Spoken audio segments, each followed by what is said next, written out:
Hi, what's going on, everybody? Okay, so this is one of those like I've been wanting to talk about this and I've been trying to think about it for a while now. And it's a big thing that's been going on for like this season I've been in for like the past 3 months. And so I'm gonna be probably talking a little bit faster on this one because I've been really wanting to talk about it and I've been talking about it in different varieties this whole week. So my whole idea is about like what is this whole idea about love and I've been thinking going back into what Hollywood and the world has told us when it comes to, the notebook and all this crap of, oh my God, you feel so loved. They're your soulmate. They're your person. You have to feel this, all this love and all this blah, blah, blah crap.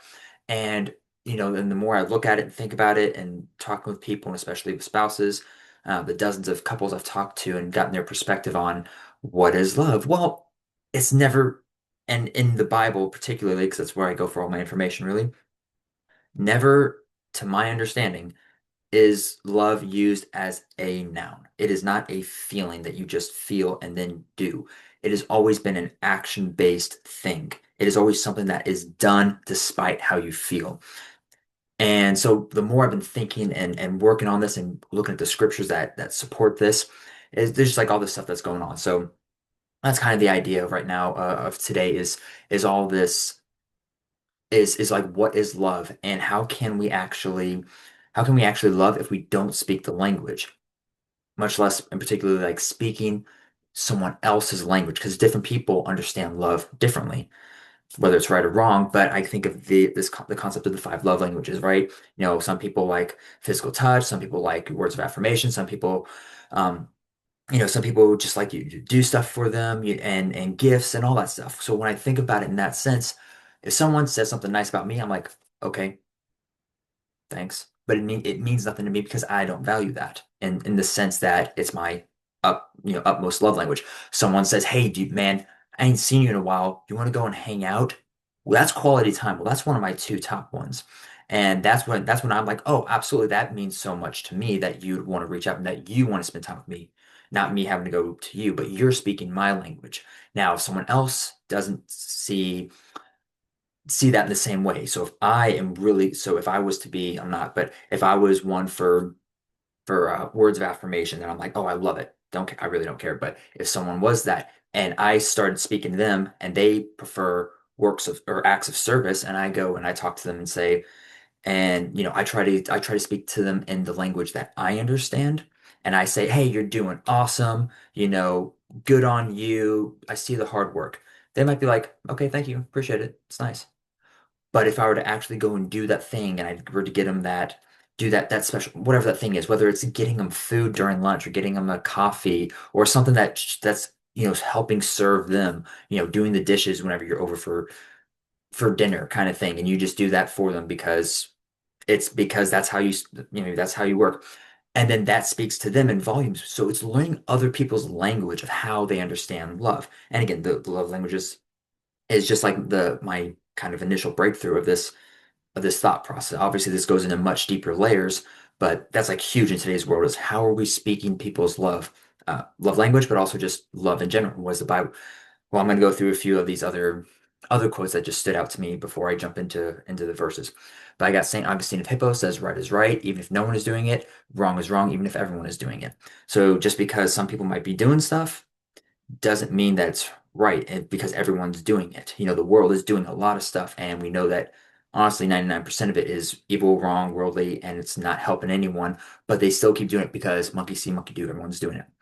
Voltaire says, every man is guilty of all the good he did not do. What are we not doing? Because love is a verb, it is an action. So, what are we actually doing? You don't have to feel good or to feel love towards someone to love them and to act on that, whatever that is. People go into this whole, oh God, I pray that you would help that homeless person on the street and that you would allow someone to go and give them money and, give them a place to stay and food and whatever the case is. And it's like, well, okay, then why don't you go do that? The Bible told us what is right, what is loving, and what is good. Why are we not going to do the thing? If you're going to pray on it, and another thing is like when people say, "Oh, I'm going to pray for you on that thing." I got to the point that now is every time that I can catch myself which is growing more and more. But when someone says, "Oh yeah, I need prayer for this," I stop and I'm like, "All right, cool. No time like the present. Let's go." Dad, let's here, we're at this situation, praying for this person in this situation. Do it then and there. And it's an action-based thing. It's not a nice little, I want to feel warm inside. Sometimes that might come along, but that's not going to come till after the actual action.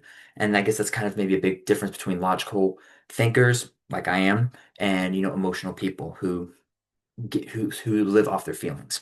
And again, there's a healthy balance in between both of them, but I'm much more on the logical and I'm much more we were already told what to do. We were already given the guideline. So, anyways, moving on.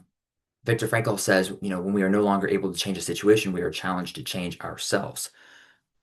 So when things aren't working, when people are like, oh, I thought I was doing this, I wanted that, I was doing, or I wanted love in this way, sometimes you got to find out that you might need to actually accept the fact that you need to change. Whatever that looks like, whatever that situation is, you need to change. You need to change your perspective, your mindset, your actions, your thought process, what you do, all the things you need to change. Sometimes that happens. I don't know who even originated this quote, but I heard it like 3, 4 years ago, and it's one of the things that I live by every day. It says, "Be the person you wish you had when you were younger," and and that's one I absolutely love because if I wanted someone to spend time with me, to pour into me, to prioritize me, to all that stuff when I was a little kid, I didn't really get a whole lot of that. I mean, obviously there's like some family stuff, but for the vast majority, there it wasn't. And I always wanted that. So now I don't try, like trying, I do. I work towards every time I can when I see, especially, like a kid or a youth, and I see something that they're struggling with, I want to like press in to be able to help them and talk to them and speak life into them and whatever that looks like. But I'm like, I think of it in that sense of I was like that, I wish I had someone when I was in that stage. Let me go be that person. And so that's just some stuff that God's been, working on me through.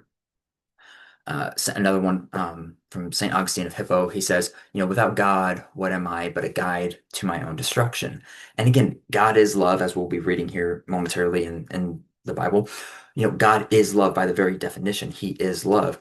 And so we don't love because we're incapable of love as the human, fleshly, worldly, evil creatures that we are. But his love that flows through us is how we love others and how we receive love from others. But anyways, that whole idea is we have to have God at that center and think back to what does he say? Love your neighbors, love your enemies, what we'll be going through. But it's just going back to that whole idea of where are we going? What are we following? What is the criteria of love? Is it what man thinks? Because what I think is love, especially a couple of years ago, was not by any means anywhere where God said love was. He says this thing, I thought this thing. World humans, we think what? We think we know stuff, we really don't. That's why we got to keep going back to the Bible. So if we think on ourselves and what we think is right, we're always going to be wrong. That's why we got to keep going back to the Bible to see what he's saying is right. And then last one is going to be Seneca. He says, to conquer pain is to possess it. Welcome hardship as the cost of strength. It is hard. Loving your enemies, I don't know anyone who in the world who goes, oh, well, I really hate that person or I despise that person. That's a bully, that's a jerk, that's a whatever. That person who I now consider to be my enemy, now I feel love towards them. Never. I've never heard that. I don't actually think that is a real thing. But I can go with someone who I don't like, someone who I've got anger towards, someone I hate even, and I can go and be loving towards them. And eventually, hopefully that will change whatever is wrong inside of me that's holding that negativity towards them, but I'm not going to feel love towards them, especially not in that moment. But I can act in a loving way. Okay, moving on to the much more important stuff. The verses. Everyone knows 1 Corinthians 13, 4-8, or at least the first part of 8. I don't know why, because they finish off verse 8 with the majority going back into the spiritual gifting. So I don't know why they did it like this. But anyways, point being, love is patient, love is kind, it is not jealous, it does not brag, it is not arrogant, it does not act disgracefully, it does not seek its own benefit, it is not provoked, it does not keep an account of wrong suffered, it does not rejoice in unrighteousness, but rejoices with the truth. It keeps every confidence, it believes all things, hopes all things, endures all things. And then the first part of verse 8 is love never fails. And then moves on to the other part. So that is like what people go to and think of as love. And it's saying what it's not. It's saying actions. None of that says anything that has to do with a feeling in the moment. Moving on to John 15:13. Greater love has no one than this, that he'll lay down his life for his friends. That's an action. What did Jesus do? He laid down his life, he died, and he was not asked to do that. I mean, he didn't want to do that. It wasn't the sense that he's like, oh, you know what? I feel like I want to do this. It was, no, I'm going to physically do this love for them. And again, here we got 1 John 4, 7-13. Beloved, let's love one another, for love is from God, and everyone who loves has been born of God and knows God. The one who does not love does not know God, because God is love. By this, the love of God was revealed in us, that God has sent his only Son into the world so that we may live through him. In this, in this is love, not that we loved God, but that he loved us and sent his Son to be the propitiation for us. Pretty sure I just said that wrong. But anyways, that was the fact that he took on the sins. No one feels like, oh, I want to take on the sins. I want to take on the pain. I want to go on the cross and be crucified and whipped and all these things. No one feels that, but they act on it. He acted on it. Sorry, that was my rabbit hole. Moving on. Uh, verse 11. Beloved, if God so loved us, we also ought to love one another. No one has ever seen God. If we love one another, God remains in us, and his love is perfected in us. By this we know that we remain in him, and he in us, because he has given it to us in his spirit. Again, it's an action. He showed his love to us through us by taking on all of our sins. None of us asked him to do that. He did it anyway because he kind of knew a little bit more than we do. And we're kind of dumb as humans. We're pretty selfish. We're pretty fleshly. That's why he's perfect as Christ, and we're not. That's why we try to be like him. And then finishing off with Romans 5:6-8. For while we were still helpless, in the right time Christ died for the ungodly. For one will hardly die for a righteous person, though perhaps for the good person someone would even dare to die. But God demonstrates his own love toward us in that while we were still sinners, Christ died for us. Okay, and we go back to the love your neighbor as yourself and love your enemies. I didn't even bring those verses up because there's so many, I just had to stop. But none of any kind of anything that talks about love is saying that you have to feel it. It is all saying you have to do it, which is an action-based thing, which is, again, going back to marriage couples, talking to them. They don't always feel love towards each other, as plenty of them have told me. They're like, sometimes I just want to strangle the other one.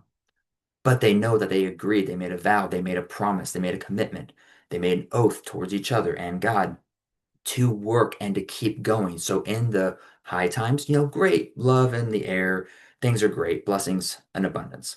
In the hard times, the difficult, the strain, the stress, all the stuff, they stick together. Even if they're like butting heads, they're gonna keep going towards the same goal, which is forward, not turning on each other. So it's always been action based. And that's just been this insane thing that I've been wanting to talk about for a while. Yeah, no, I did not make this a short video by any means, as I was hoping to, but I just wanted to get this idea out there because so many, like I swear, way too many have used the word I feel like 10 times in a single sentence. And I'm super annoyed. I'm like, I'm going, okay, we're not commanded to feel, we are commanded to shema. Shema is listen and obey, not listen and think, not hear what he says and think about whatever we want, not do what I feel like in the moment. It was listen and obey. That is Shema, to Shema his voice, his word.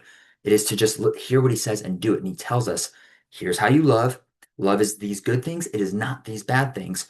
So take the action and actually do them. Love the neighbor, love the enemy, take the action.